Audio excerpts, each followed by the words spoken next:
This is MacroVoices, the free weekly financial podcast targeting professional finance, high net worth individuals, family offices, and other sophisticated investors.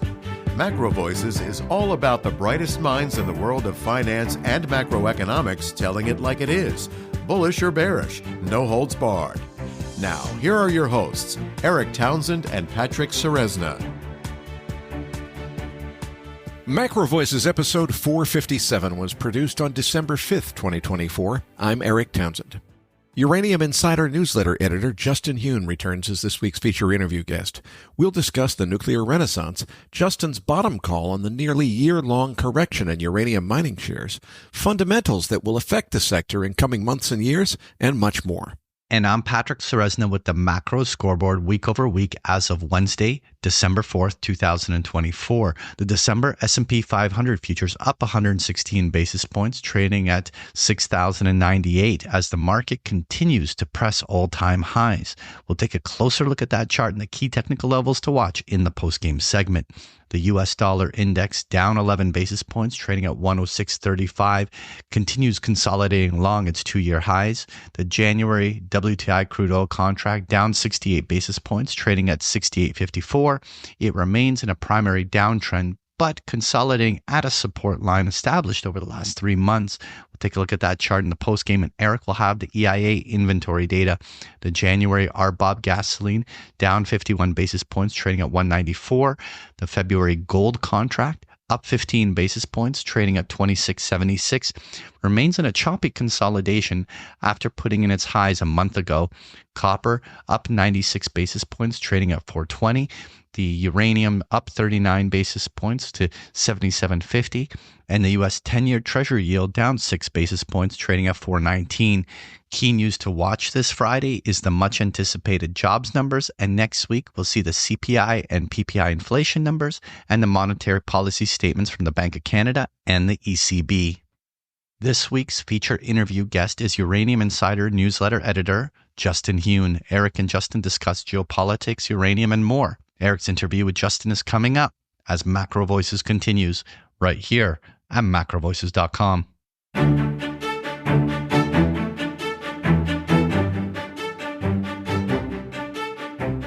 And now, with this week's special guest, here's your host, Eric Townsend. Joining me now is Uranium Insider newsletter editor Justin Huhn. Justin has prepared a slide deck to accompany today's interview. Registered users will find the download link in your Research Roundup email. If you don't have a Research Roundup email, just go to our homepage, macrovoices.com. Look for the red button above Justin's picture that says looking for the downloads. Justin, I want to start by giving you credit for calling the bottom of this massive uranium correction that we've seen. You were at the WNA conference in London. You literally rushed back at the end of the conference to your hotel room, knowing that the U.S. markets were still open, to first panic buy as much uranium shares as you could get because you knew it was a bottom. And then you made a video late at night from your hotel room in London saying, guys, this is it right here, right now. I really think this is a bottom. And you nailed it. Was it like 40% in a lot of your focus list issues up from there? So congratulations on that call. I appreciate that. Thank you. Yeah, it was a very stark contrast experiencing that conference with the backdrop of the shares continuing to slide and just absolutely horrendous sentiment being expressed on social media. So it was relatively easy, but it was easy because I was at the conference and it was very, very clear that the market was getting it wrong. I know that's a dangerous statement to make in the investing world, is that the market is wrong, but you have those moments every once in a while where you can clearly see that it is. And I saw that it was and thought I had to express that. So I appreciate that acknowledgement. Thank you. You're very welcome, and it's very much deserved. So there's quite a bit that's happened. We haven't had you on this program since April. I can't believe it's been that long. The triple nuclear initiative had already happened when we had you last on, but the financing of triple nuclear, that happened much more recently, September 23rd, I think, of this year.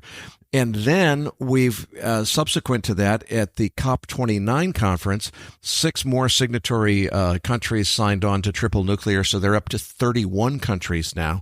We've really seen a major shift in governments, public attitude, And also the green community has really come behind nuclear as the right way to accomplish baseload energy transition, for green energy. So many things have happened that are just so incredibly bullish. And we've seen it in the uranium mining stocks, especially the speculative issues, the exploration issues, but not in the actual commodity. If anything, we're still down a little bit since that WNA conference on the spot price of uranium. Before we even dive into the slide deck, what's the big picture here of, is this what Jeff Curry told us last week of just the market has to balance present demand, not future demand? Why is the spot price not reacting, especially when we've got a very popular ETF that a lot of speculators go into in order to try to get a position in uranium? It seems like spot is not driving the market higher. What do you make of this? Well, I think one of the things that's important to acknowledge is that the spot market, really what it is a surplus disposal market. This is not the market where utilities secure the bulk of their fuel requirements, right? So, and uranium, of course, is not fuel. It's the first step. The fabricated fuel is the last step of the fuel cycle. But uranium is the foundation. It's the core element that goes through various processes before it becomes fuel. Now, the long-term contracting market is where deals are done for 12 months delivery and beyond, right? So the spot market is 12 months or less settlement for a purchase or a transaction. But it also is the market, the spot market, that is the most transparent. And that's really saying something because it's not all that transparent. But you'll get price quotes at least daily, sometimes intraday, depending on the service that you may or may not subscribe to get those price quotes. But really, we're talking about negligible volumes in terms of the overall volumes that are actually transacted. So unfortunately, that is what is visible. However, the term price for uranium is up 20% year to date, right? So for 2024, the term price has gone from the high 60s all the way into the low 80s. And the spot price started off the year right around $90. It peaked out at 106 and it's back down into the high 70s here. So while the spot price has spiked and then settled back, the term price has continued to slowly march higher. And that's really the true indication of where this market is at. The spot price is what the investors see. So that's what gets all the attention and all the talking points. But if we really look at the prices across the fuel cycle, including the long-term contracting price for uranium, everything is in a very, very obvious and continued uptrend. And I'll just throw in my perspective. I don't know if you'd agree with this or not, but I think that for the uranium market, because it's something that institutional finance has not covered at all for years and years, I think the market's kind of dumb on this stuff. They're looking at the spot price, what you just explained, which made perfect sense about it's really the action is all in the term market, not in the spot market. I don't think most of the people that are looking at this are understanding that. They're looking at the stagnant spot price saying, yeah, this thing's not really going anyplace, when in reality, it is going someplace. It's going big places. Would you agree with that? Yeah, I would. I mean, it's difficult, right? Because investing in any other commodity, you're going to get much more transparency into the market. There's futures markets. You have way more transparency. So for an investor to see a month-end print of the term price, and that's all they get for a 30-day period, that's just not enough. So the spot market certainly shows not only just the surplus disposal and the trades that are being made in the physical market. I'm not saying it doesn't matter. It absolutely matters. But the real story of the trend of price is in the term price, and that has continued to march higher. But yes, the spot price also has become intrinsically connected to investor sentiment. So when risk is on and you see the equities start to move up and you see the Sprott Physical Uranium Trust start to trade close to and potentially even at or slightly breaching NAV, then you'll actually see some physical market activity in expectation of spot coming into the market to do some buying. So the spot market has kind of been linked to the investors' equities market and vice versa. And that's how it kind of gets wrapped up into the investment thesis. It's much more exciting, much more transparent than the boring and infrequently updated long-term price, or let alone the fuel cycle prices as well, which are updated sometimes weekly, but the monthly print is for the long-term uranium price. So yeah, the investing market, I would say, really doesn't quite, quote unquote, get it. But for better or for worse, that's the reality. The spot price is what is visible. So that's what we all watch. Let's go ahead and dive into the slide deck and talk about some of the longer-term fundamentals, starting with big tech embracing nuclear. Give us the rundown. Yeah, so this has really snowballed since we last spoke, Eric. It's been quite the trend in the making. We identified this trend about a year ago, maybe a little bit more than a year ago, with expectations that simply the rising demand for electricity that in many ways is being driven by the growth of data centers and the growth of AI-specific data centers, that rising electricity demand would lead to higher cost electricity and would de-risk the existing nuclear fleet. So that's kind of like step one of the thesis of how AI and data centers are quote unquote bullish for nuclear. And that has absolutely happened. It's going to continue to happen, especially in the United States. It's still the largest market in the world for nuclear. And it is currently and probably will be for the foreseeable future in somewhat of an arms race with AI, with China. So we think that is going to be very de-risking to the existing fleet. We've also heard, of course, unless you're living in a cave, you probably heard the same. In September, it was announced that Constellation Energy, the largest nuclear operator in the United States, has made a deal with Microsoft. This is a 20-year power purchase agreement at prices purportedly, 2x, pushing 3x the existing market for electricity to restart Unit 1 of 3 Mile Island. Amazon, of course, is supporting 2 SMR projects, one on the East Coast, one on the West Coast, and they have made an investment into X Energy of $200 million. It was just announced a couple days ago. They're investing an additional $334 million for this first project. Google has secured a 500 megawatt deal with Kairos Power, another advanced nuclear developer. Oracle. So all these multi-trillion-dollar tech companies are supporting nuclear now. Oracle to build a gigawatt-scale nuclear power with 3 small modular reactors linked together. And just today, literally minutes before we hit record, Eric, Meta announced they have released an RFP, a request for proposal, for 1 to 4 gigawatts of new nuclear by 2030. So we've seen this enormous wave of tech companies recognizing the very obvious trend of huge electricity demand, and also recognizing that baseload clean energy is the ideal source to be powering these things. Now, we're going to see other electricity sources kind of pick up the slack in the near term because new nuclear is going to take some time to get off the ground, especially in the States. So we're probably going to see, and we're already seeing massive sales of gas turbines, for example. Natural gas is probably going to be a beneficiary in the near to midterm, but nuclear looks like it's going to be a big winner with this trend for the mid to the long term. Now, I have a perspective that's just completely subjective that I'd love to get your feedback on. I don't think people get the significance of what these deals are going to mean for uranium demand. And specifically what I mean is I don't think people understand they know it's high tech. They know it's next generation. They know it's generation 4. But in your opinion, Justin, do the people who are looking at this look at the Kairos deal or the X Energy deal and say, those are both TRISO-fueled reactors. That's a different fuel cycle. It has a completely different set of requirements. Oh, wait a minute. Let's look at Sam Altman investing in Oklo. That's a fast sodium reactor that depends on HALEU fuel. We've got a major bottleneck problem with HALEU, and even if we didn't have that problem, it's a 50-to-1. It takes 50 times as much raw, that's the U308 yellow cake uranium. It takes 50 units of that to make 1 unit of HALEU. Do people get those kind of things and understand that these new reactors are going to require a whole lot more both SWUs in order to do all of that greater enrichment to produce HALEU and so much more uranium? Or is it just kind of like, yeah, tech bros are buying some nuclear, it's cool? I have the impression most of the market has no idea what the implications of the more advanced fuels are going to be in terms of demand.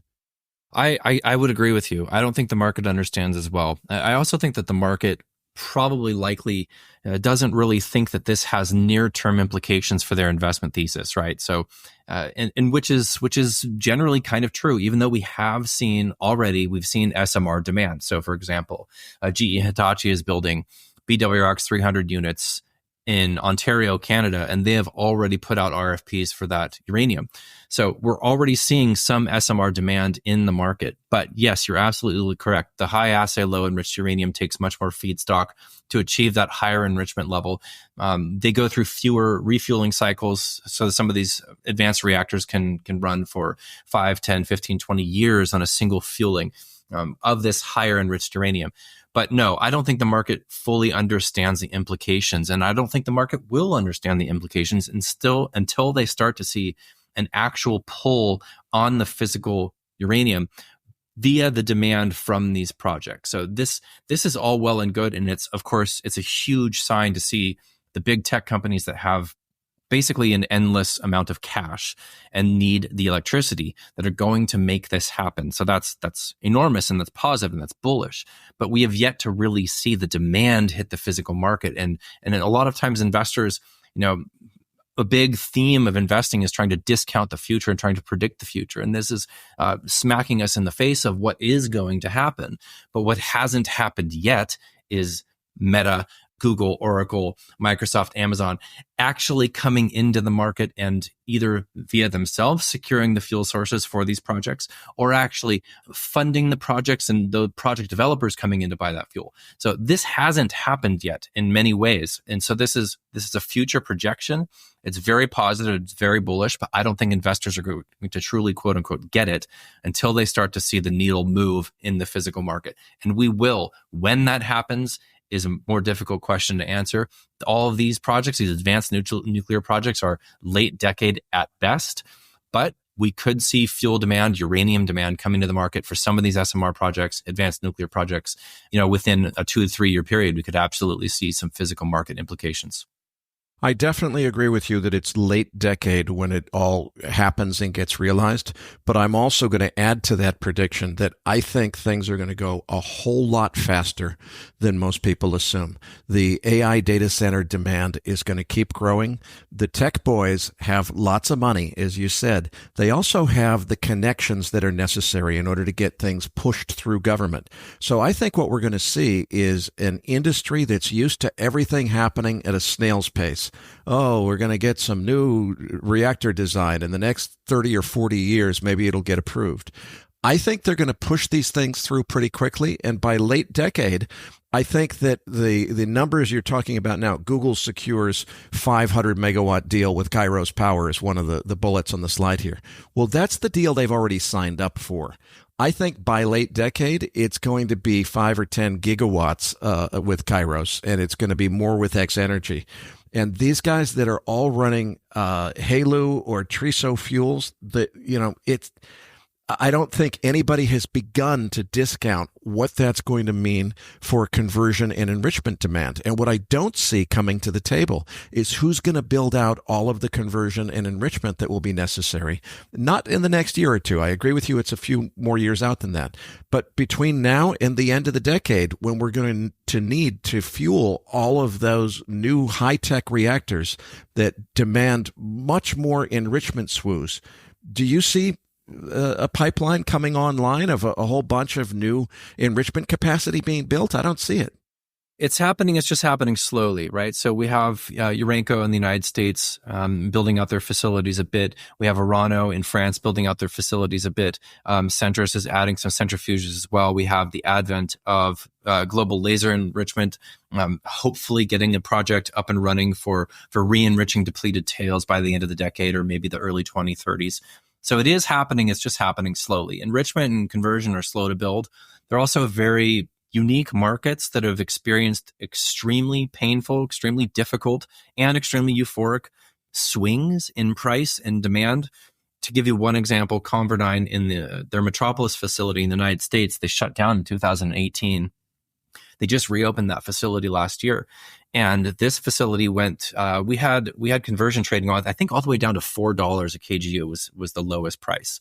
It's now, we had a deal done almost $100 a kGU to end the week last week.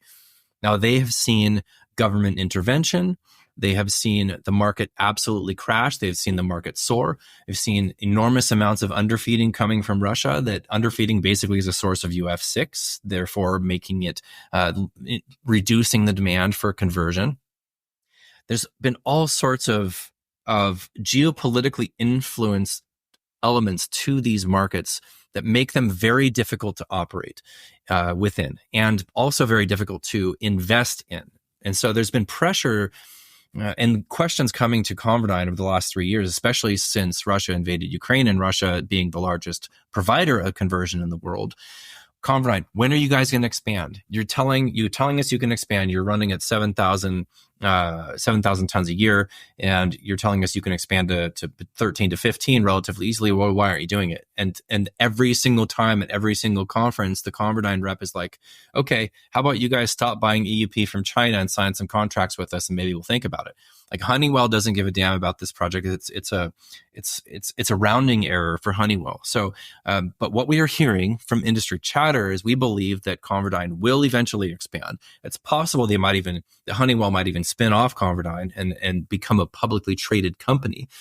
So these are all potentials that could happen. We know that Cameco with Westinghouse is looking at restarting the Springfields facility in the UK. And like I mentioned, GLE as global laser enrichment actually will be a source of UF6, not enriched uranium. So all of these things are slowly happening. Orano is slowly expanding. So we think that the market elements will influence the expansion of these services in time. For the time being, these are bottlenecks, but they're only bottlenecks because the demand has gone through the roof in the past couple of years because of the geopolitical problems, right? So any utility, especially in the West, let's say in the EU or the US, that has been concerned about a potential ban of Russian material or has been concerned about just dealing with Russia going forward in the future because of these geopolitical elements of strife, has voluntarily created a bifurcated market and secured conversion enrichment in the West. Eric, if you take a look at slide number 7, the graphic showing the enormous price rise for both conversion and enrichment in the past 2 years. Now, in any commodity investment, any commodity market, what influences the price to go up? Well, you either have a supply disruption or you have a demand overshoot, right? The demand increases, the supply decreases. Supply of both conversion and enrichment have increased in these last 2 years. ConverDyn has come online. Okay. The Chinese are building out both conversion and enrichment. Now, this is largely, or if not entirely, to fulfill their own domestic needs. They have 30 reactors under construction right now. So they are building out a fuel cycle as well to service their own needs. But these two markets have expanded their capacity during the period of this enormous price rise. So what does that mean? This means that utilities have plowed into these two markets with much, much greater demand that these two markets had seen over the past, 5 to 10 years. And why is that? If you are a utility, you're concerned about getting your fuel, you're going to secure the elements that are closer to the end of the fuel cycle first, and that's conversion and enrichment. The last step, of course, is fuel fabrication, but that's a little bit of a different market. So you get your conversion, you get your enrichment. Some of these utilities have U308 inventories that they can feed into those conversion deals, and some of them do not. So these big price spikes, while they have caused a bottleneck because conversion is basically static until more capacity is built out, whatever capacity is there is what we have. So if you need conversion right now and you need it like 6 months from now, you're going to pay through the nose for Cameco or ConverDyn or Orano to be able to give you a little tiny piece of whatever they might have capacity available, which isn't much. So what we expect to happen is not for these two markets to crash back down, according to this slide, but for the uranium market to catch up to it. Yes, we'll probably see some backing and filling in the enrichment conversion markets as new capacity does come online in the next 2 or 3 years, but the uranium is going to have to catch up. Why? Because you can't buy conversion and not have the uranium to feed into that service. And I'll give you one more element. If you go back to slide number 6, Eric, talking about the Russian ban, and we haven't really discussed this yet, but Russia has actually cut off the exportation of enriched uranium to the United States. One important element of this that's related to that previous chart on slide 7 is that Russian enrichment contracts allow for return feed. So you can buy a contract for enrichment from Russia. They will send you the product of that service, which is enriched uranium product or EUP, and you can send the UF6 back to them. Well, to the extent that a contract that you have signed with Russia as a US utility is going to have to be reneged, and you have to source that enrichment from Urenco or Orano, you have to provide the feedstock up front. And we believe that is one of the things that is leading to this squeeze that's happening literally right now within the last week in the conversion market. Is there certainly are some utilities that are not going to get their next shipments of EUP, and they're going to have to buy uranium and have it converted. So that's going to put a squeeze in an already tight market. And it's just the geopolitical strife that is happening between the West and Russia in particular is causing major ripples throughout the fuel cycle. It is a huge theme for this year, and I don't know how it's going to go going forward. We have a lot of uncertainties around the new Trump admin as well as far as this is concerned. Justin, I should apologize for jumping ahead on you. Let's go back to slide 2, because everything that you've said tells me, okay, they are actually doing what they can to increase conversion and enrichment capacity. We ought to be able to support maybe a 2 or 3% CAGR in terms of expected EUP demand. But guess what? The electricity demand expectations are not 2 or 3% CAGR. It's like double digits. I still see a major crisis here. And the reason that it's so concerning to me is if I think about a conversion and enrichment problem, it makes me worry that a lot of investors are going to be a little bit out over their skis, speculating on, oh, this just has to mean incredibly high uranium prices. Well, ultimately it does, but you can't have higher demand for uranium until you've got the conversion and enrichment facilities to process it. And it seems to me that's where the bottleneck is going to be really for the rest of the decade, because what you're, I think, saying is they're already growing as fast as they can. And what slide 2 says to me is they're not growing anywhere close to fast enough. Sure. Yeah. Well, the slide, these slides on slide 2, or these graphics, I should say, on slide 2 are showing just the enormous energy consumption, not necessarily the growth of nuclear. We'll get to that on slide number 5. But the energy growth, the energy demand growth, I should say, and the AI trend is real. I mean, that's really what I want to emphasize with these 2 graphics. This is not speculative at this point. This is absolutely happening. It's going to happen. And the energy availability, electricity availability is going to be the limiting factor. In fact, that was something that Zuckerberg just came out and stated within the last couple of days. I mentioned the RFP that Meta just put out today. Electricity availability is going to be the limiting factor. And that's why we've seen the announced restart of 3 Mile Island. That's why the Palisades reactor in Michigan is restarting. They're looking at restarting Duane Arnold in Iowa. They're actually looking at even picking up where they left off the construction of the VC Summer plant in South Carolina, which was a major financial calamity. This is a AP1000 is being built kind of along the same time frames as the Vogtle plant in Georgia. They halted that project and it didn't get picked back up. They're talking about potentially restarting the construction of that project. So all of these, the electricity demand is leading to much more interest in nuclear, especially in the markets where we're going to see major data center growth. So I shared these 2 graphics, Eric, primarily to just emphasize that this trend is real. We think that the AI trend is going to be as big, if not bigger, than the internet. And we know how that shaped the world over the last 25 years. So this is a major, major theme. And I'm very pleased to see that nuclear is growing along with it. As far as conversion and enrichment capacity being built out, those are being built out currently. It's a bottleneck primarily right now because of the massive amount of demand that's come into the market in the last 2 years, not because those markets have been squeezed or the capacity has dropped. So if you go out 2029, 2030 and beyond, which is really kind of tomorrow in terms of how utilities will secure their future needs, capacity opens up, and it opens up pretty significantly. So to the extent that utilities are uncovered in the short term, that is usually pretty rare, and not just because of this moment in time with the problems that are happening with Russian supply. But usually utilities are covered for the next 18 to 36 months, to speak very generally. So if you go out to the end of the decade, you start to see capacity open up. You're trying to secure enrichment, conversion, uranium to the 2030s. It's absolutely available. So we think that there's plenty of capacity currently for the uncovered needs. But if we see growth that is proffered by, let's say, the COP28, COP29 goals, by the Department of Energy's liftoff report, we're going to need much, much, much more of every single element of the fuel cycle. So to some extent, I absolutely agree with you. It seems to me what's happened so far is the tech boys get it. They've figured out that nuclear is the only sane way to power this. They've got the money and the influence in order to make it happen. But what I don't think they've figured out yet is that they're going to have this huge dependency on conversion and enrichment. And I don't hear anything about Google and Meta making, can we join the Cameco and Silex partnership and make GLE bigger? Let's make the Paducah laser enrichment facility triple its size.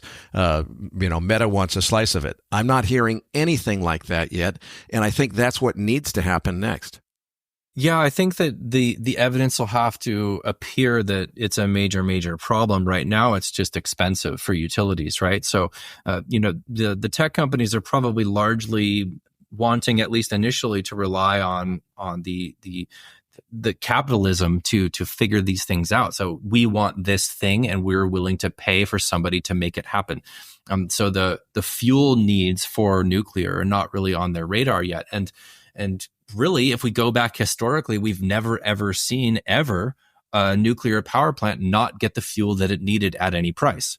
So if you're looking at a multi-billion-dollar nuclear build-out to power a data center, for example, spending $100 on conversion, $150 on uranium, $75-$80 for SWU plus fuel fabrication. These are rounding errors on the total cost of the project and the importance of that data center and the profitability of AI for the tech company. So I don't think the costs of the fuel cycle are really even on their radar whatsoever. And I don't think they will be until they really believe that the fuel won't be available. Now, if we're talking about advanced nuclear, what we already know is that the DOE has basically told TerraPower that they're going to be able to provide that first fuel load from downblending warheads. But that's not going to be a long-term solution. Why? Well, A, geopolitical tensions are on the rise. B, military stockpiles in the U.S. are at historical lows. In fact, we think the U.S. is going to be buyers of uranium and for military and other purposes, strategic uranium stockpiles, nuclear navy, et cetera. All of these things are coming together to show an enormous demand picture for uranium. But as far as the tech companies are concerned, they're used to writing a check and having things just appear, right? So that's probably where they're at here. They recognize the problem with electricity availability. They recognize the solution. As far as what is going to get in the way of that solution, we're going to have to see how that plays out in the coming years. As far as the nuclear fuel cycle, historically speaking, price has led to supply appearing. And just as in most markets, this usually happens. So we've yet to see how that will play out and whether or not this bottleneck will continue based on the expected growth of the sector. You said that most of the contracting for enrichment and conversion is done on a forward basis. There's forward contracts. Are those typically assignable? Because it seems to me we've got this vehicle already, SPUT, the Sprott Physical Uranium Trust, to speculate on uranium. You can buy some physical uranium so that if the price of uranium goes up in the future, you get a chance to make money on it. I'd much rather speculate on the price of conversion and enrichment. I want to buy the Sprott contract for assignable contract for conversion and enrichment in the late 2020s, because I think the price of that is going up. Is that something that could be turned into a fund that people could invest in? It's hard to say. The Uranium Participation Corporation, before Sprott took it over, did hold both U308 and UF6, UF6 being the product of the conversion process. But we'll see. I mean, it's possible that ConverDyn ends up as a public vehicle. Cameco is publicly tradable, and they have the Port Hope conversion facility. Of course, I don't really think that anybody really cares much about that element to their business, strangely. And of course, they have 49% ownership of Westinghouse, which owns the Springfield facility that is likely to be up and running at some point in the future. But I think that that's probably pretty unlikely, Eric. Unfortunately. I mean, that's what I want to speculate on. Let's move on. One of the things that has been a theme we've talked about and you've written quite about in your newsletter is that the geopolitical breakdown between the United States and Russia has led Vladimir Putin to basically say, you think you can ban me? I'm going to ban you. So he's basically banned any export of enriched uranium products, trying to cut the West off from access to Russian conversion and enrichment facilities. You've written quite a bit about that being a major factor before President Trump was reelected. What is this going to mean, moving on to page 3, the Trump administration with respect to the Russia ban and in general with respect to energy policy and nuclear energy policy? Sure. Well, I think I'd actually just jump to slide 6 to start that answer, Eric, just to kind of give people some background on what happened. So the United States, of course, passed the House Bill 1042 that was signed into law in May, that became law in August of this year. And that bans the importation of Russian enriched uranium effective immediately. But there are waivers being offered out to December 31 of 2027, basically to 2028. A U.S. utility can apply for a waiver with the Department of Energy to receive material if they can prove that they literally cannot find it elsewhere. Now, as was expected, the waivers, the first few shipments did get waivers. So that was a handful of utilities. That was Centrus as a broker for a handful of utilities. We've already seen a couple of shipments come through since August of Russian material to the United States. However, it has been a concern from the beginning that Russia could actually cut off those exports. And that obviously made a lot of sense to us. Why? A, we're their adversary. We're essentially in a proxy war with Russia. And we've already, seized Russian assets and sanctioned other Russian materials. And now we've sanctioned the actual uranium importation. So it would make sense on a tit for tat basis for Putin to do the same. B, these legacy contracts that 10X, which is the Russian state-owned enrichment corporation, has signed with U.S. utilities 2, 3, 4, 5 years ago that are being delivered upon now are at way, way lower prices than what they could sell that enrichment for in the present marketplace. So they could play geopolitics and cut off those exports. That would be perfectly understandable, considering we've already done that to them. And they could highly profit from doing so by reneging on these contracts and sending the material elsewhere. Now, Russia's ban is also offering waivers, but those waivers have to be applied to the Russian entity via 10X, not from the U.S. utilities is not applying for these. 10X has to apply for these. And our understanding is that the first shipment that was set to leave the port of St. Petersburg, well, that ship sailed and it does not have the enriched uranium on the ship headed to the United States. So as of now, this material is not coming here. Now, this is called a temporary ban because it supposedly will end unless they extend it on December 31st of next year of 2025. Okay, so going back to Trump and the Trump admin, what we expect on slide number 3. Well, there's certainly plenty of people that believe that Trump is a friend of Putin and that all of this will just go away. And I don't believe that's the case for multiple reasons. One, during Trump's first term, there was a petition called Section 232 that was brought forth by UR Energy and Energy Fuels in the United States. And they wanted 25% of the uranium requirements for U.S. utilities to be mandated to be purchased from U.S. miners. And Trump basically said, yeah, I'm not going to do that because he's a free market capitalist, essentially. But he said, I will look into this issue. And the case was made in Section 232 that the U.S. is highly reliant on Russia and Eastern, let's say Central Asian supply, which is absolutely true. 25% roughly of the United States enriched uranium needs come from Russia. And that's only because it's limited under the Russian suspension agreement to not breach that level. So the Nuclear Fuels Working Group put together by Trump basically came out with a report during 2020. And if you remember 2020, there was way, way more on his plate to deal with than this particular matter. But the working group basically said, yes, this is a problem. Yes, we should do something about it. They established the beginning, the first phase of the strategic uranium reserve.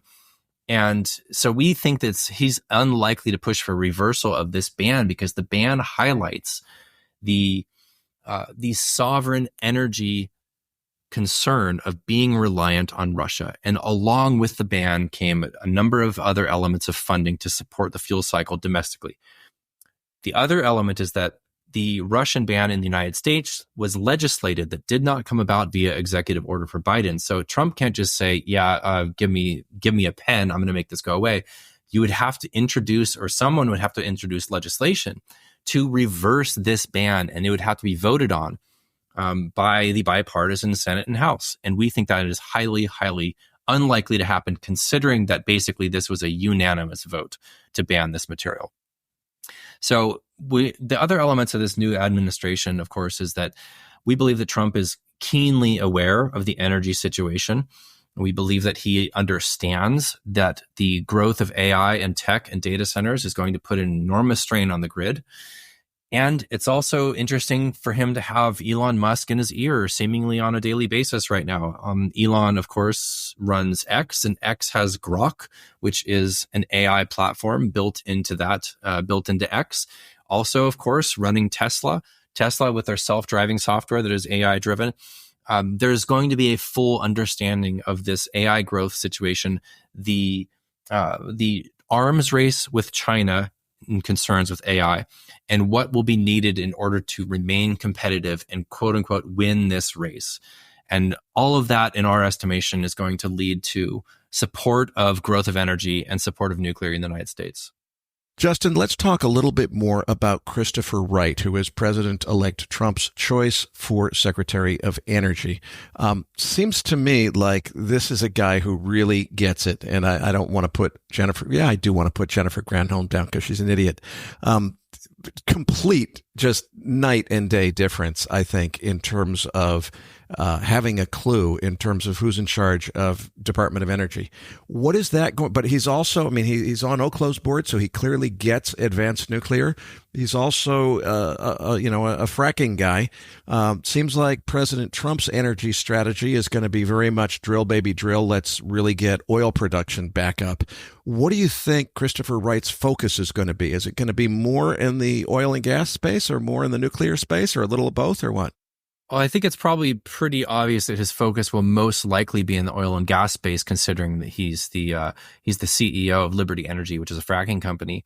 But he also, like you said, he's on the board of Oklo, which is an advanced nuclear developer, and he's on record of being supportive of nuclear, especially advanced nuclear. So the energy humanist moniker, that was something that was proffered by Doomberg. I think that's a very accurate description of Christopher Wright. I think he's very, very sharp. And like you said, I also agree that he gets it. Either way, this should be very bullish, generally speaking, for nuclear going forward. Even though he is the CEO of a fracking company, being on the board of Oklo, that's not something that's accidental. I think he understands that we need growth across the board for energy in the United States. Justin, let's move on to page 4, where you're charting supply and demand for uranium and the outlook. Sure. I wanted to give kind of an update. There's nothing that's really all that different on this picture other than the demand growth has shot up to the upside since the projected demand growth since last you and I talked. And this slide and the slide on slide number 5 are both from a recent report from RBC. And RBC, importantly, is getting this data from their sources of UxC, which is the largest nuclear fuel analyst, the World Nuclear Association, which does incredible work across the board on nuclear, the IAEA, which is the International Atomic Energy Agency, and then, of course, RBC's own input. So they're getting this data and they're graphing out this data from the people that live, eat, and breathe this world. So they're not just pulling it out, right? This is solid data from the most respected entities in the industry. And they're showing basically that the mine supply, the long-term deficit starting kind of in the mid-2030s looks to be really, really severe. And this moment in time where the market could balance is highly speculative based on how smoothly and efficiently and quickly the expansion of supply will happen in the later part of this decade. There's still very, very large deficits looming right now between now and, let's say, 2029, 2030. Because what happens in 2029, 2030? Well, the market expects that Kazatomprom and Kazakhstan on a 100% basis will be able to expand production substantially, which maybe they will, but it's going much, much more difficult than anybody expected.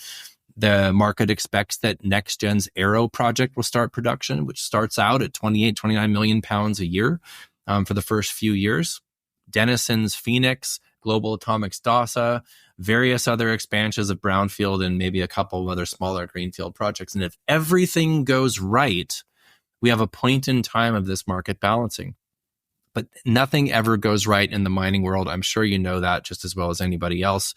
And we've already seen multiple brownfield restart projects that are not hitting their production goals. So whether that's UR Energy, whether that is Boss Energy, whether that is Paladin's restart of Langer Heinrich.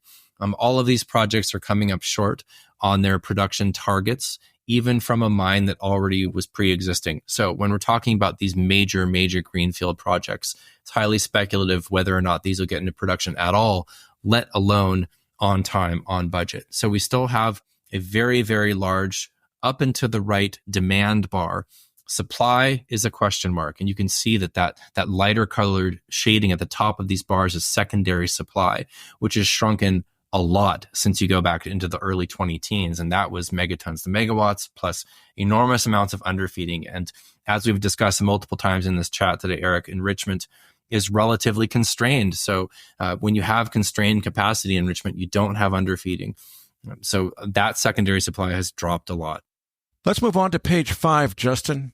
Sure. So I just wanted to highlight again that this actually is a growth industry. This is something that, and maybe that's clear to everybody at this point, but this was something that nobody really understood going back a few years, that the sector was actually growing.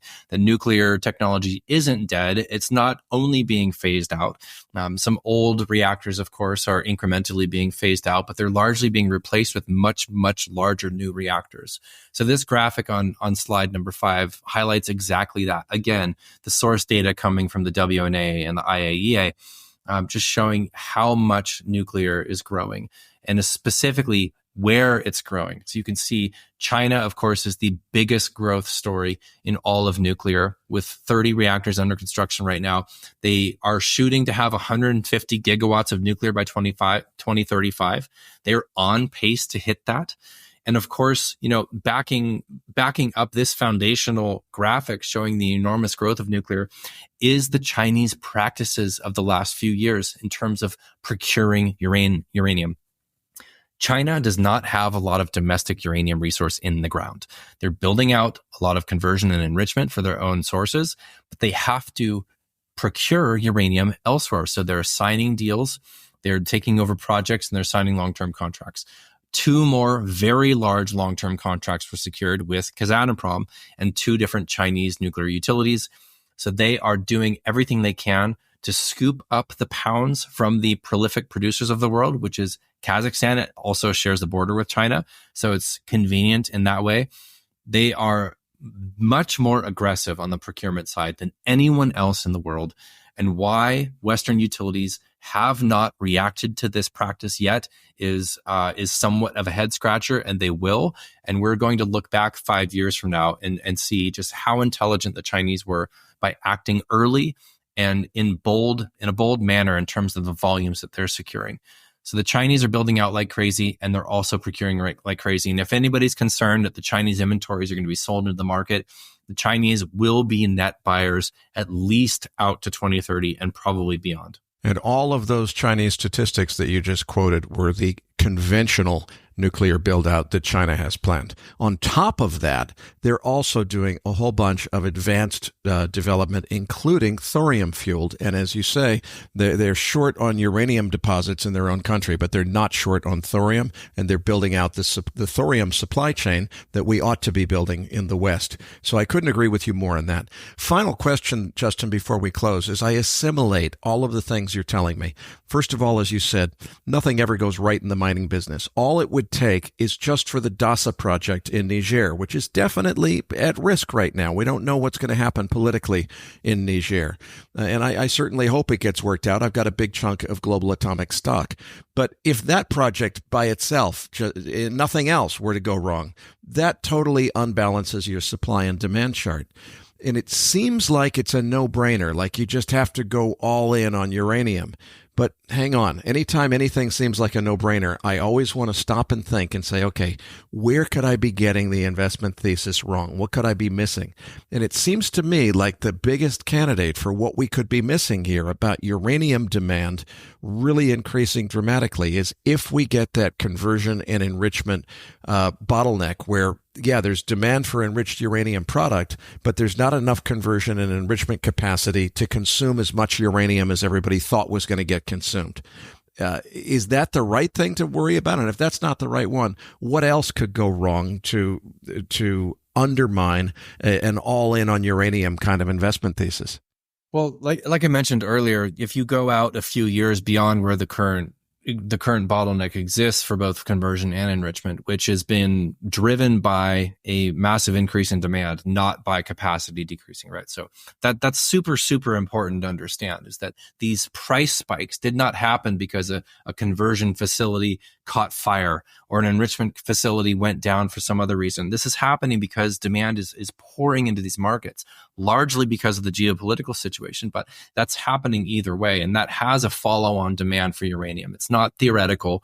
It has to happen because of physics. You need something to feed into that conversion process. And the only thing that you can feed into that process is U3O8. So that demand is yet to really hit. And that is what we're expecting for next year and the years after that. As far as going out into the 2030s, we're just going to have to see how the market adjusts to the demand that comes into those markets. So if, as a nuclear utility, if you have a facility that's set to shut down in 2032, and then you get a life extension, and then you go out to buy your enrichment, you go out to buy your conversion for those periods of time, the coverage that you need, and it's not there, then we can see continued price increases. We have yet to ever see, like I mentioned, ever in the history of this industry, that there was insufficient uranium conversion or enrichment to the point where a facility didn't get its fuel.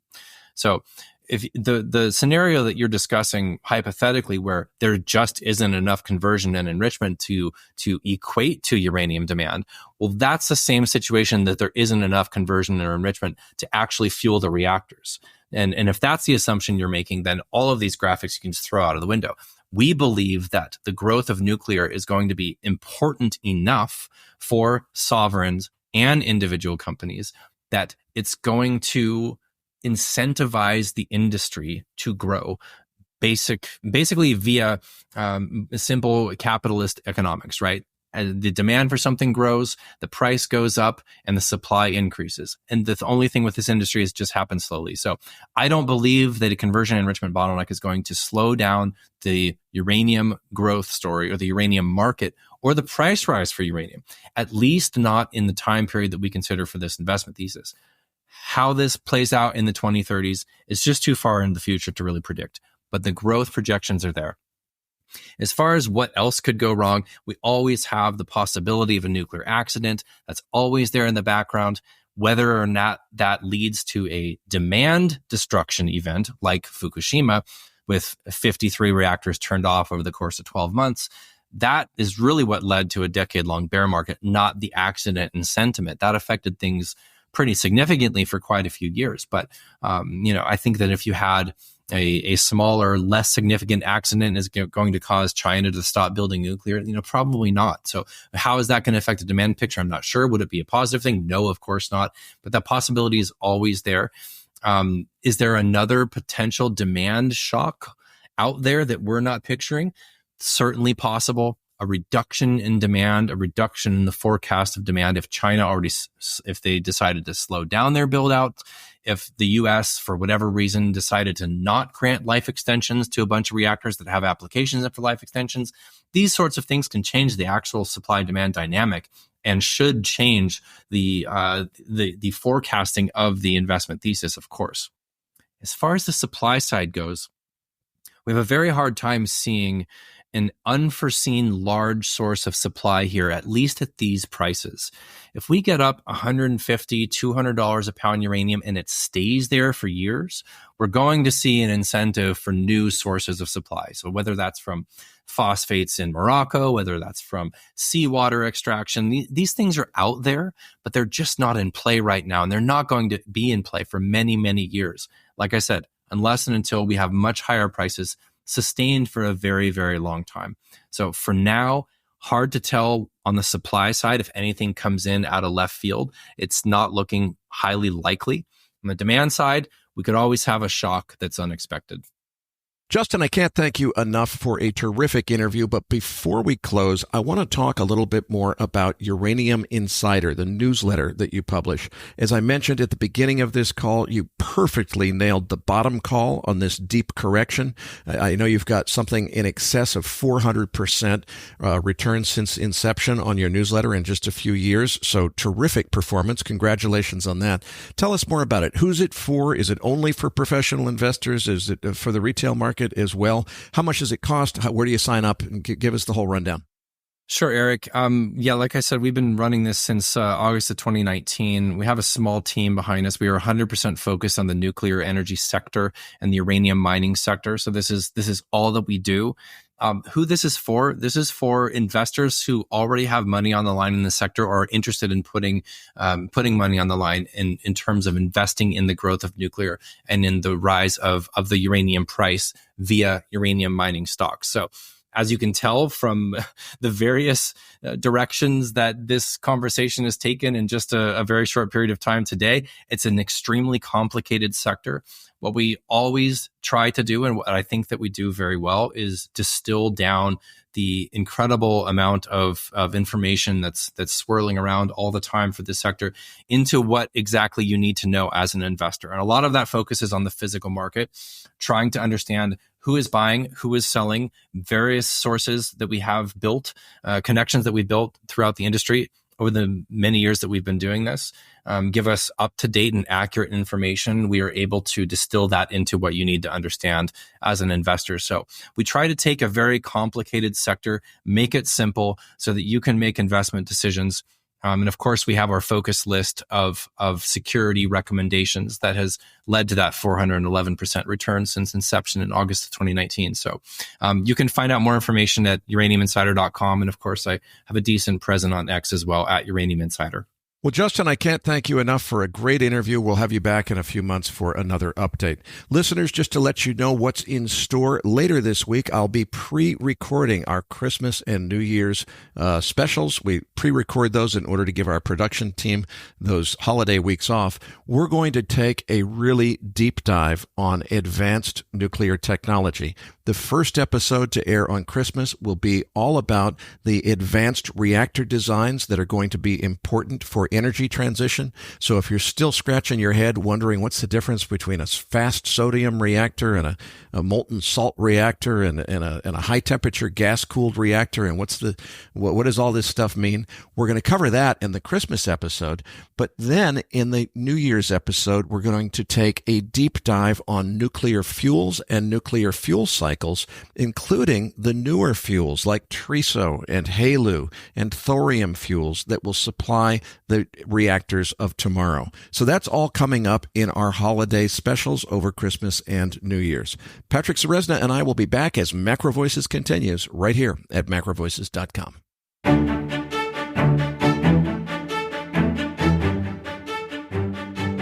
Now, back to your hosts, Eric Townsend and Patrick Ceresna.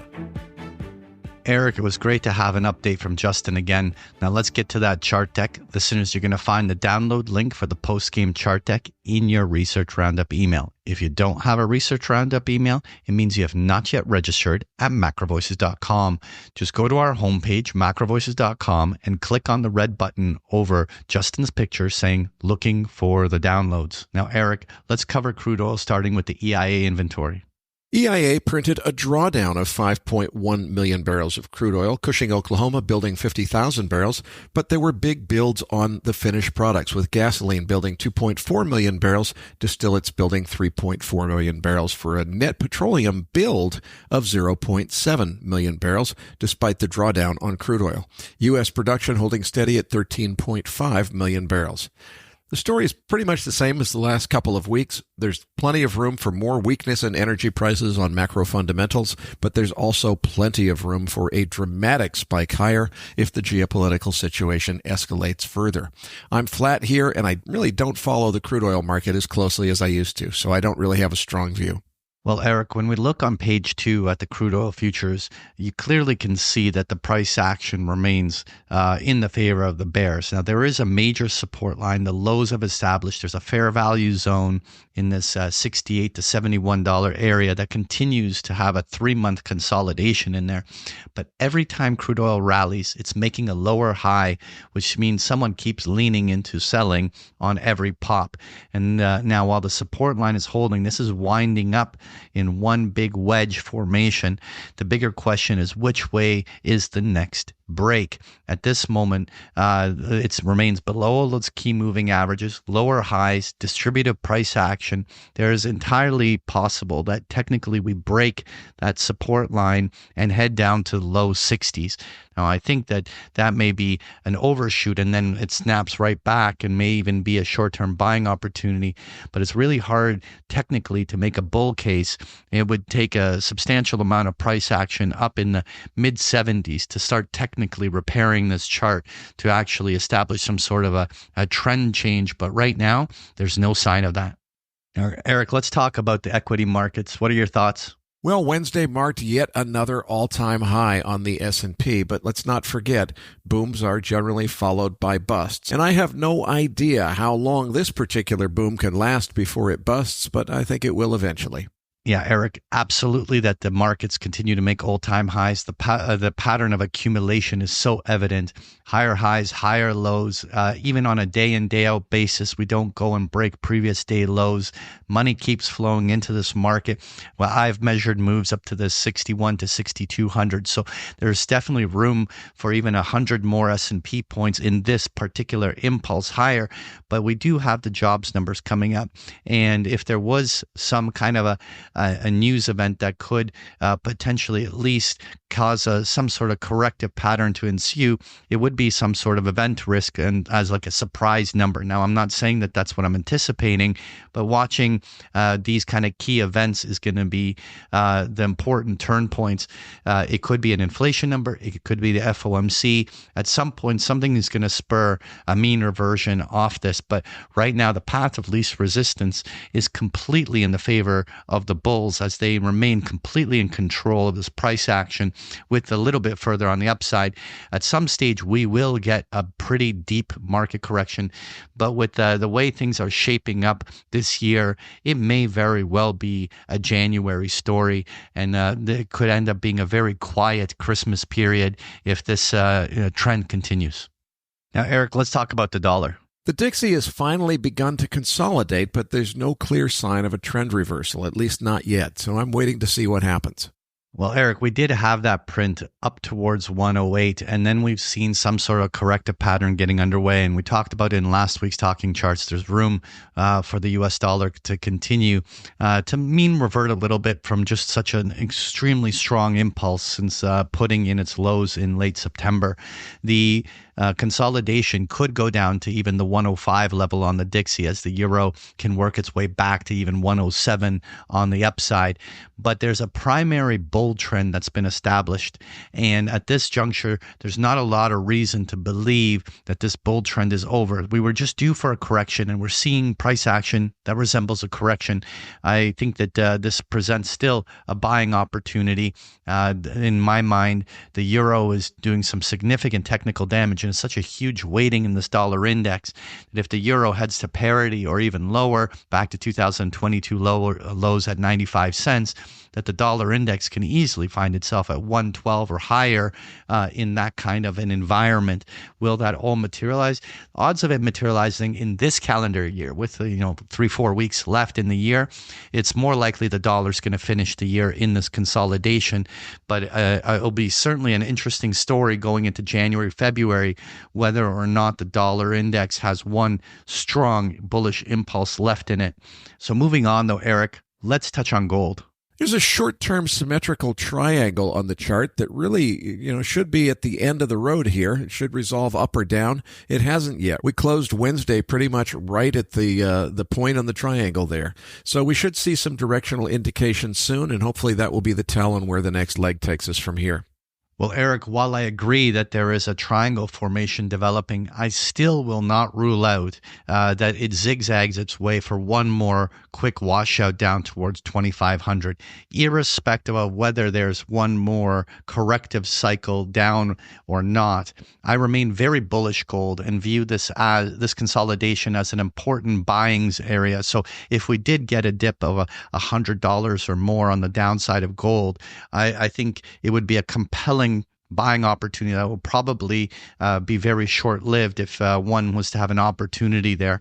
At some point, we're going to get a breakout. But if we don't get it by the FOMC meeting, then odds are that this is going to push out into a January story. Moving on, I wanted to touch on that uranium chart. I know Justin and yourself had an extensive conversation on this, but this is the chart of the Sprott Uranium Physical Trust on page 6. And what we continue to see is that this is creating a basing formation for what was basically one big 2024 correction. Now, the big question, of course, like you were discussing with Justin, is when do spot prices start to react? Because that's the moment when something like this spot physical trust are going to start seeing that bullish breakout. It's going to need spot prices to rise for it to be trading higher. The big question here is that does it happen now or at these levels? At this stage, we do need a legitimate breakout above $27 on this chart, with U308 breaking legitimately back up into the 80s in order to get this going. Obviously, with only a few weeks left in the year, it may still just grind it out along this 50-day moving average a little bit longer, but it is setting up for what will be probably a pretty compelling bullish breakout in the new year. Finally, I wanted to just touch on some bond charts. Now, normally we look at yields. I'm specifically looking at bonds and whether or not they're bullishly breaking out. So on page 7, I have the 2-year T-note futures. Clearly, there was a very dovish stance in the market going into September, into the first rate cut. Since then, we've seen the 2-year note have a pretty distinct retracement and correction. Now, the big question, of course, is has this now gone a little too far? Is the Fed policy going to shift? Going into the FOMC, it'll be very interesting to see whether or not a short-term low has been put in here in November and whether a new bull trend starts to establish itself on anticipation of the Fed path. And on page 8, we have the long bond, the Treasury bond futures. And on the long end, we had obviously inflation fears and other things cause a mean reversion all the way back to the summer lows on the long bond. Since then, from a very oversold condition, we've had a reflexive rally. The sentiment was just so negative toward bonds. And so now that we've snapped back, got back above the 50-day moving average, it is very hard to make a case yet that this is a new bull trend, just because when something is so oversold, the most common thing is for it to bounce and react, and we got that.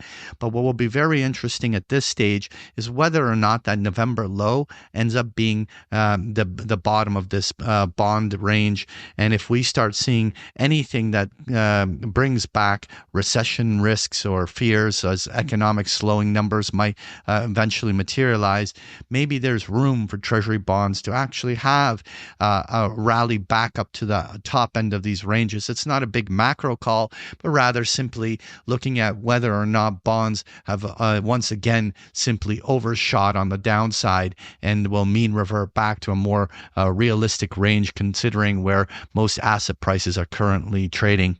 Folks, if you enjoy Patrick's chart decks, you can get them every single day of the week with a free trial of Big Picture Trading. The details are on the last pages of the slide deck, or just go to bigpicturetrading.com.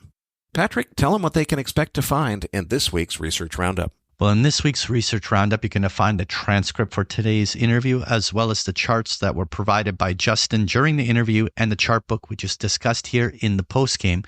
This also includes a number of links to articles that we found really interesting. So you're going to find this and so much more in this week's Research Roundup. That does it for this week's episode. We appreciate all the feedback and support we get from our listeners, and we're always looking for suggestions on how we can make the program even better. Now, for those of our listeners that write or blog about the markets and would like to share that content with our listeners, send us an email at researchroundup@macrovoices.com, and we will consider it for our weekly distributions. If you have not already, follow our main account on X at MacroVoices for all the most recent updates and releases. You can also follow Eric on X at Eric S. Townsend. That's Eric spelt with a K. You can also follow me at Patrick Ceresna. On behalf of Eric Townsend and myself, thank you for listening, and we'll see you all next week.